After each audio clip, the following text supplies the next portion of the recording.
E se eu te dissesse que, talvez, sabe, estar sempre ocupado, com a agenda lotada, correndo de um lado para o outro, sem tempo para nada, talvez isso não seja um sinal de sucesso, não?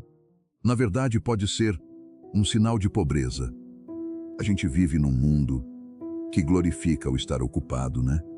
Virou quase uma medalha. Se você não está exausto no fim do dia, se não sente que está se arrastando, parece que não fez o suficiente. Parece que não está produzindo. É meio que uma vergonha hoje em dia ter tempo livre demais, não é? E a gente compra essa ideia. Corre, trabalha feito louco, estuda, está sempre conectado no celular, respondendo e-mail e tipo no fim do dia, no fim da semana, no fim do ano, mesmo com tantas conquistas, com a lista de tarefas cumpridas, ainda sente um vazio, né? Uma sensação estranha de que, apesar de todo o esforço, de toda a correria, a gente não está indo a lugar nenhum de verdade. Ou talvez não está indo para o lugar certo. É como se estivéssemos numa esteira, sabe? Você corre sem parar, suando, se cansando, o corpo se exausta, a mente frita, mas o cenário continua o mesmo. E o pior, a gente se esquece de perguntar para que tudo isso. Para quem que a gente está correndo? O que a gente está realmente construindo? Essa dor moderna, essa ansiedade constante, essa sensação de que nunca é o bastante, esse cansaço que não descansa, ela nasce muito dessa ideia deturpada de que ocupação é virtude, que a gente tem que estar sempre fazendo algo, sempre útil. E se a gente não tá, a culpa bate na porta. Para Sêneca, um dos grandes filósofos romanos, essa nossa busca frenética por estar sempre ocupado era, na verdade, uma forma de escravidão. Isso mesmo, escravidão. E ele via isso lá na Roma antiga. Imagina hoje, para os romanos mais sábios, existia uma coisa chamada otum. E não era preguiça, tá? Longe disso. O otumúitumo era o tempo de ócio digno. Era o tempo que você dedicava para si. Para ler, para estudar, para meditar, para contemplar a natureza, para conversar com os amigos sobre coisas profundas. Para se desenvolver como pessoa, sabe? Era o tempo que te fazia livre, que te permitia ser verdadeiramente humano, não só uma engrenagem. E o que era o negócio? Era literalmente a negação do otum. Era o tempo gasto com negócios, com as obrigações práticas, com o trabalho, com as demandas do dia a dia. Para eles, o negotium era necessário. Claro, a gente precisa trabalhar para viver, mas era algo a ser minimizado. Algo que te afastava da tua verdadeira essência, da tua liberdade interior. Pensa só na lógica. Naquela época, quem tinha tempo para si, para reflexão, para cultura, era quem tinha poder, quem era verdadeiramente livre, quem tinha alguma riqueza, quem estava sempre correndo, sempre atolado no negócio. Era visto como alguém que não tinha escolha, um escravo das circunstâncias, uma pessoa, de certa forma, pobre de espírito, porque não tinha o controle sobre seu próprio tempo, não tinha a liberdade de ser. E Sêneca, com aquela perspicácia dele, observava as pessoas da sua época que corriam sem parar e, sabe, ele não via isso como sucesso. Ele via como uma espécie de loucura, ou talvez uma profunda tristeza. Ele tinha uma frase que me pega sempre: os homens correm de um lado para o outro como formigas, sem saber por quê. Ou, se sabem, é só para não parar, para não ter que encarar o vazio lá dentro, para não ter que enfrentar a si mesmos. É uma fuga, entende?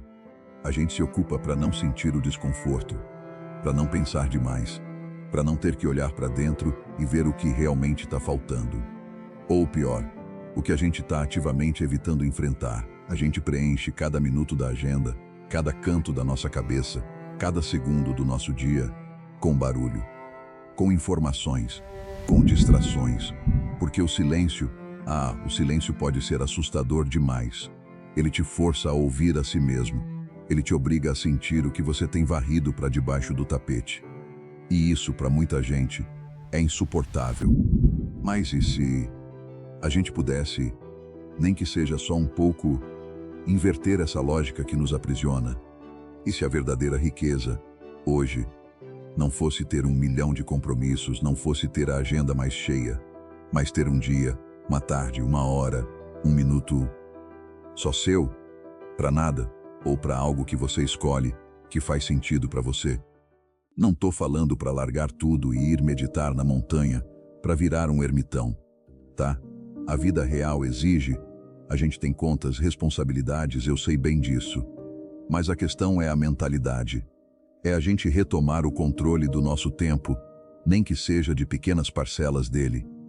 E se a gente começasse a ver o tempo livre, o ótimo, não como um luxo que a gente ganha depois de exaustão, mas como uma necessidade fundamental, como um investimento vital na nossa saúde mental, na nossa criatividade, na nossa paz de espírito, na nossa alma.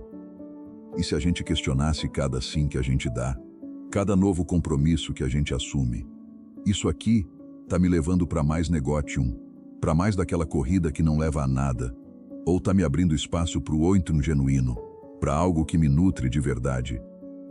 É sobre ser intencional, escolher o que realmente importa. É sobre entender que ser produtivo de verdade não é fazer 1000 coisas de qualquer jeito. É fazer as coisas certas. E as coisas certas, as que realmente movem a agulha da sua vida, muitas vezes, elas nascem do tempo de quietude, do tempo de reflexão. Elas nascem daquele espaço onde você permite que as ideias fermentem. É sobre aceitar que a gente não precisa estar sempre ligado, sempre disponível, sempre online. Que o mundo não vai acabar se você tirar uma tarde para ler um livro que você ama, para caminhar sem rumo num parque, para simplesmente ser, sem um objetivo imediato, sabe? Pensa nos grandes artistas, tipo o Van Gogh. Ele não pintava para ser produtivo no sentido corporativo. Ele pintava porque a arte era o que o movia, o que o consumia, o que ele precisava expressar.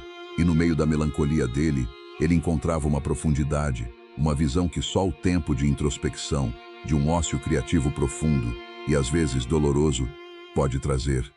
Nós também precisamos desse espaço, desse respiro, para nos reconectar com o que realmente importa para nós, para entender o nosso próprio porquê, o nosso próprio propósito, em vez de só seguir o fluxo da ocupação alheia. Então, eu te pergunto, com toda a sinceridade, o que você está realmente evitando sentir quando você está tão, mas tão ocupado, o tempo todo? Mas isso é só o começo, né? Sêneca já nos deu um belo empurrão nessa direção da liberdade, e no próximo vídeo a gente vai explorar como Marco Aurélio, o imperador filósofo, e Diógenes, o cínico que vivia num barril, eram no fim das contas mais livres que a maioria de nós hoje. Fica ligado.